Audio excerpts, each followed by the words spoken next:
Hello, dreadful family. Tonight we're diving into a childhood game that never should have been played. These are 3 true hide-and-seek horror stories, and from basements and bedrooms to places that should have stayed hidden forever. Turn off the lights, grab your headphones, and let's begin. This happened when I was 9 years old. It's one of those memories that never really fades, even though you try to convince yourself it was just your imagination. We lived in a quiet neighborhood in northern Ohio. Small, suburban, the kind of place where everyone knew each other's dogs by name. The houses were old but well kept, and most of the backyards connected. Through broken fences or narrow dirt paths, it was the perfect setup for kids to play hide and seek in the summer. There were 5 of us who played almost every evening. Once school ended, me, my brother Luke, and our friends Emma, Nate, and Danny, we were inseparable that year. Every night right after dinner we'd meet outside with flashlights, bug spray, and too much energy. Hide and seek was our thing. We made it an event. Friday nights were hide and seek championships, as we called them. We'd switch whose house we played at each week, and since my mom worked the late shift, our house was a favorite. No one around to tell us to quiet down, and we could play until the streetlights blinked out. The night this happened, it was my turn to host. It was early July, hot, sticky, the kind of night when the air feels heavy. Crickets chirped nonstop, and the sound of someone's TV hummed faintly from an open window. I remember Luke had just finished setting up a flashlight on the back steps to serve as our home base. Our yard was perfect for hiding. We had a wooden fence, an old garden shed, and a side basement door that led down to the cellar. My mom always told us not to play near that door because the latch didn't close properly. Sometimes wind would make it creak open in the middle of the night, and it always freaked me out. That night, we decided to play in the dark. Flashlights were allowed only for the seeker. I was it first.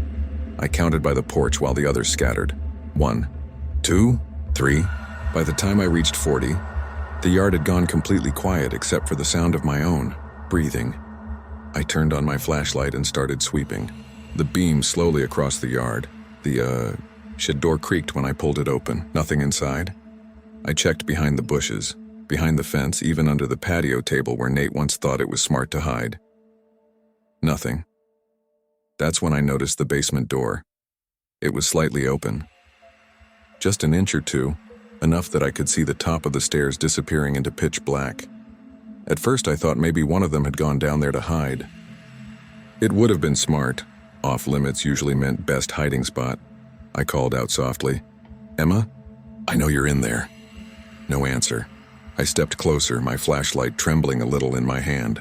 The air coming from the basement felt colder than outside, damp and musty.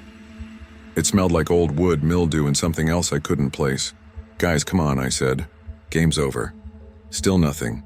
I was about to pull the door shut when I heard it. A whisper. It came from below. A man's voice. It wasn't loud, but it was enough to freeze me in place. I couldn't make out what he said. It was like someone mumbling from behind a wall. Broken, breathy words. I remember shining my flashlight down the stairs. The beam hit the concrete floor and bounced weakly off some boxes, but no one was there. Then I heard it again, this time clearer. A slow, rasping voice said, "Don't go." I dropped the flashlight. It clattered down the steps, flickering wildly before going out completely. I screamed loud. Luke came running from the side yard, followed by Danny and Nate. I was standing frozen, staring at the dark doorway. My brother grabbed the flashlight from the steps and shined it down there. Empty. Nothing but the gray walls and some old shelves. "What happened?" he asked. I heard someone down there," I said. "A man." The others started laughing, but Luke didn't. He knew I wasn't making it up. I was shaking too much, and we checked the basement quickly just to be sure. There were no signs of anyone. But when we got near the back wall, Luke pointed out something strange. In the layer of dust on the floor were footprints, bare, adult-sized. We ran back upstairs and slammed the door shut. We told my mom the next morning. She didn't laugh, but she didn't believe it either. She said maybe the footprints were old from before we moved in, but she called the police anyway just to make me feel better. When they checked, they found the lock on the outside door had been broken for a while.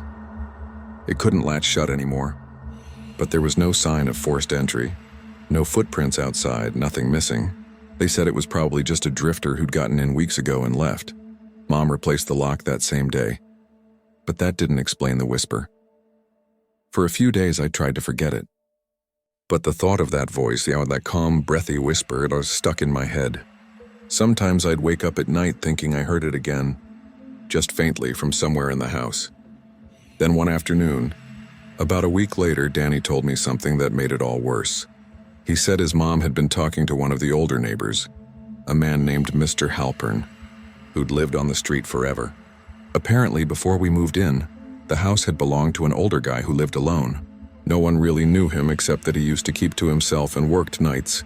One winter, he just disappeared, his mail piled up, and when his family came to check on him, they found the basement door open and a blanket and pillow down there like someone had been sleeping in the corner. They assumed he'd just wandered off and never came back. That night I couldn't sleep. Around 2 a.m. I got up to get water, and as I passed the back door, I noticed it with that same faint creaking sound in the basement latch. It moved slightly, like someone had pushed on the door from the other side. I froze, staring at the handle. The sound stopped. Then, a few seconds later, something knocked. Just once. A soft, deliberate knock from below. I didn't scream. I just backed away slowly, heart hammering so hard I could barely breathe. When Mom checked the next morning, the door was locked, just like we left it. But the dust near the edge was disturbed, like someone had been standing there. After that, I refused to play in the backyard anymore. Eventually, we moved the next year, after Mom got a new job. She never said it was because of what happened, but I caught her checking that basement door every single night before bed. Even now, years later, I still remember that whisper, the way it seemed to echo even though the basement was dead silent. Sometimes when I can't sleep, I think about how the footprints were bare, and how the floor was cold concrete. Whoever was down there didn't come in from outside, and he was already inside the house. This happened in the summer of 2014 when I was 17. It was supposed to be the last carefree summer before college. Long nights, stupid dares, and no real consequences. I grew up in a small town in western Pennsylvania, the kind of place where you can still hear kids playing outside after dark and where everyone knows everyone else's business. Back then, our favorite hangout spot was my friend Jason's house. His family lived on the edge of town with a big backyard that led straight into the woods. We spent countless nights there, playing cards, drinking soda, watching scary movies. But one night, someone came up with the idea of playing hide and seek. At 17, it was childish, but that was exactly why it sounded fun. Jason grinned and said, "Let's make it interesting." Lights off. Inside the house, basement included, there were 5 of us that night. Me, Jason, his girlfriend Lily, our friend Marcus, and a kid named Trent who had just moved from Ohio. The rules were simple. 1 seeker, lights off, no phones, and the rest of us could hide anywhere on the first 2 floors in the basement. It started out funny, bumping into furniture, whispering, trying not to laugh. But then things got weird. The first round, I was the seeker. I counted to 60 in the kitchen while the others scrambled off. The house fell silent except for the hum of the fridge and the faint creaks of the old floorboards. I found Marcus almost immediately. His shoes were sticking out from behind the couch. Jason and Lily were together in the laundry room, whispering and giggling. But Trent, I couldn't find him. I searched the whole first floor, then the basement. The air down there was colder than I remembered, damp and heavy. The light from my phone barely reached the corners. I called out, "Trent, you down here?" No response.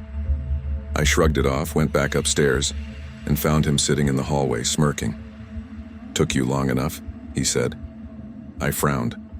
"Where were you hiding?" He tilted his head slightly. "Basement." I didn't believe him. I'd been down there less than a minute ago. But I let it go. The second round, Marcus was the seeker.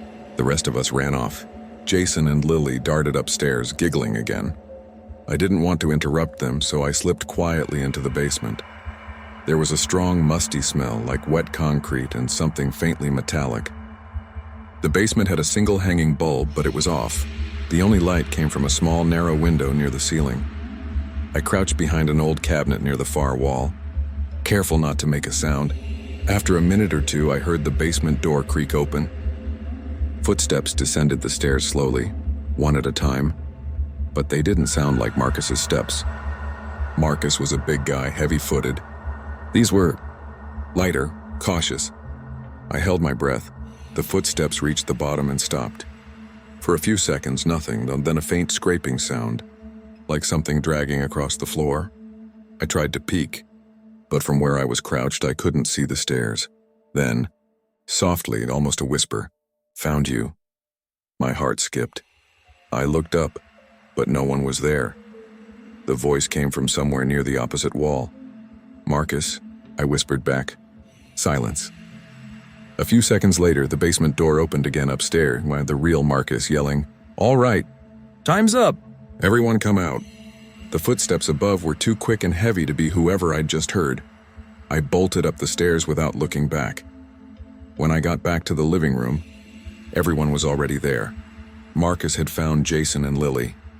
Trent was leaning against the wall, grinning again. "Man, that basement is creepy as hell," Marcus said. I just nodded. My throat was dry. Jason joked, "Dude, you look like you saw a ghost." I almost laughed, but then Trent said, "Maybe he did." He smiled, but there was something off about it. Too calm, too cold. We played one last round before calling it quits. Jason volunteered to be the seeker. The rest of us scattered again. I wasn't going back to the basement. This time I hid upstairs in a closet in the guest room. It smelled of mothballs and old linens. I could hear Jason counting downstairs, his voice echoing faintly. I waited. About 5 minutes in, I heard someone's footsteps in the hallway. Slow, dragging.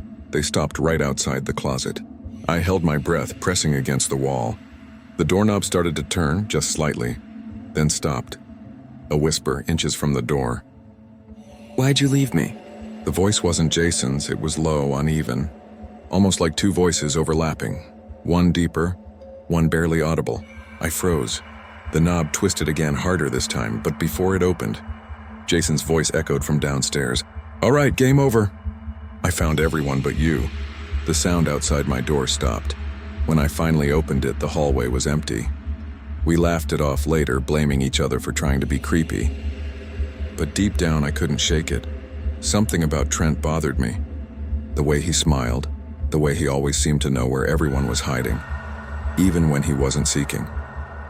When I asked where he'd hidden that last round, he said, "Behind the furnace." But the furnace was in the basement, the same corner I'd hidden in earlier.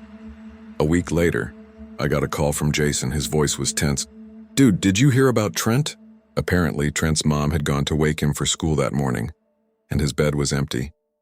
Window open, no note, no sign of where he went. They searched for weeks, nothing. No footprints, no phone, no social media activity. He'd just vanished, but the weirdest part, when the police questioned Jason's family, they said no one named Trent had ever officially lived in that house next door. The family who moved from Ohio? That house had been vacant for months. Sometimes late at night, I still think about that whisper behind the closet door. The way it asked, "Why'd you leave me?" And how Trent always grinned when I talked about the basement. A few months ago, I drove by Jason's old house again. It's empty now. The windows are boarded up, the grass waist-high, but someone's been inside. You can tell from the curtain in the upstairs guest room. It's drawn halfway open. And if you look close enough from the street, you can see a faint handprint on the glass, like someone standing inside waiting for the next game to start. This happened in the fall of 2018 when I was 15. At the time, my parents had just moved us into a new house, an old two-story home on the edge of a small town in Illinois. The place had that still too quiet feel. Every floorboard creaked, every door whined, and the air always smelled faintly like dust and rain. But the thing that bothered me most was the empty room at the end of the upstairs hallway. It didn't have furniture, just bare wooden floors, peeling wallpaper, and a small closet with no door. My mom said we'd use it for storage, but I hated walking past it. Even in daylight, it felt wrong, like the room was waiting for something. A few weeks after we moved in, I made some friends from school. Two brothers named Owen and Tyler, and their cousin, Sarah. They came over one weekend, and we decided to hang out upstairs. Owen noticed the empty room and smirked. "Yo, this is perfect for hide and seek." I laughed it off, but the others agreed immediately. We turned off most of the lights, set a few rules, no going outside, no hiding in the bathroom, and started the game. Sarah volunteered to count first. While she covered her eyes in the living room, the rest of us ran upstairs. Tyler hid in my parents' closet. Owen slipped under my bed and I, stupidly, decided to hide in the empty room. The moment I stepped inside, the temperature dropped. It felt colder than the rest of the house, and the air had that stale, closed-in smell. I crouched behind the closet opening and the one with no door, and held my breath. Downstairs, I could faintly hear Sarah calling out, "Ready or not, here I come." Footsteps creaked along the hallway, then up the stairs. I could tell she was searching the rooms one by one. When she got closer, I could see the faint glow of her flashlight moving under the doorframe. I pressed myself against the wall, trying not to make a sound. Then she stopped, right outside the room. Her light paused at the bottom of the door, then slowly swept across the floor toward me. "Found you," she whispered. Except it didn't sound like her. It was lower, hoarse, almost like someone imitating her voice through a bad speaker. I froze. The beam of light flickered, then vanished. Footsteps creaked again, but this time they were heavier, slower. I waited, heart pounding, until I finally heard Sarah yelling from downstairs, "Got you, Tyler!" That meant whoever had whispered "found you" wasn't her. When we regrouped, I didn't say anything. I didn't want to sound crazy, but I couldn't stop glancing up at the empty room. The next day, my mom asked if we'd gone in there. I said yes, and she sighed. "Don't go in there again, okay?" When I asked why, she hesitated, then said, "Because it's not safe. The floor's weak," but I didn't buy that. The boards didn't feel loose when I'd been hiding. A few nights later, around 2 a.m., I woke up to the sound of footsteps upstairs, not from my parents' room, from the hallway. Slow, deliberate steps. I sat up, staring at the ceiling. They stopped right above me in the empty room, then dragging sounds like something heavy being pulled across the floor. I got up, opened my door, and looked toward the stairs. The house was pitch dark. I almost called out for my mom, but something in me said not to. Instead, I went back inside and sat in bed waiting. After a while, the sound stopped. The next morning, I checked the room. Nothing had been moved. No footprints in the dust. Just silence, and the second time it happened, I recorded it. Same time, around 2 a.m. I started hearing faint knocking. 3 slow knocks from upstairs. I turned on my phone camera and started recording the ceiling. After a few seconds, the knocking came again, louder this time. But when I played the recording back, there was no sound. Just a faint whisper, barely audible. Right before I stopped the video, it said, "Behind you." I didn't sleep that night. A week later, I convinced myself I was imagining things. My mom was working late and I was home alone, trying to focus on homework. Around 9 p.m., the power flickered. Just once. When it came back, the hallway light upstairs was on. I hadn't turned it on. Curiosity got the better of me. I grabbed my flashlight and went to check. Every door upstairs was closed except one, the empty room. Its door was open. I stood in the hallway, staring. The air felt colder, thicker somehow. My flashlight flickered, the beam cutting across the bare floor. Then I saw something. In the far corner of the room, near the closet, was a faint shape. Not solid, more like a shadow darker than the dark around it. It looked like someone crouching. I blinked, and it was gone. But when I stepped closer, I saw something else, small handprints in the dust. Fresh ones, tiny, like a child's. I slammed the door shut and didn't go near it again for days. 2 weeks later, Sarah and the others came over again. I didn't want to play, but Owen was persistent. "Come on, last time was hilarious," he said. "Let's do one more round," so we did. Same rules. Lights off. Upstairs and downstairs only. I was the seeker this time. When I started counting, I could hear them running. Footsteps across the floorboards. Muffled laughter. After 60 seconds, I started searching. Tyler was easy. His sneakers stuck out from under the couch. Sarah was in the laundry room. But Owen, he was nowhere. I checked every closet, every corner, every shadow. Finally, I went upstairs. When I reached the end of the hall, the empty room door was open again. I called out, "Owen, you in there?" No answer. I stepped inside. The room was dark, colder than before. My breath fogged slightly in the beam of my flashlight. That's when I saw it. Something small lying in the middle of the floor. A shoe. Owen's shoe. I picked it up, heart racing, and turned toward the hallway. The door slammed shut. Hard. I dropped the flashlight. The room went black. For a few seconds, all I could hear was my own breathing, and then a whisper right beside my ear. "Your turn." I screamed and ran, slamming against the door until it opened. The others were halfway up the stairs when I burst out. "What happened?" Sarah asked. I held up the shoe. "Owen's gone." But Owen came running out from downstairs a moment later, pale and confused. "I was hiding behind the kitchen counter," he said. "Why'd you yell my name?" I looked down at the shoe in my hand. It matched his, but both his shoes were still on his feet. After that night, we stopped hanging out at my house. None of them wanted to come back. A month later, we moved again. My mom said she couldn't sleep there anymore either. The day we left, I went upstairs one last time to grab a box. The empty room door was open. Inside, on the bare floor, someone had written a word in the dust: "Stay." A few nights ago, out of pure curiosity, I searched the address online. The listing said it was built in 1909 and had been renovated multiple times due to structural damage. I scrolled through the old records and found something that made my stomach drop. In 1997, a family with 2 kids had lived there. One of them, a 7-year-old girl, had disappeared while playing hide and seek. The report said the last place she was seen was in the upstairs storage room, the same empty room I hid in that first night.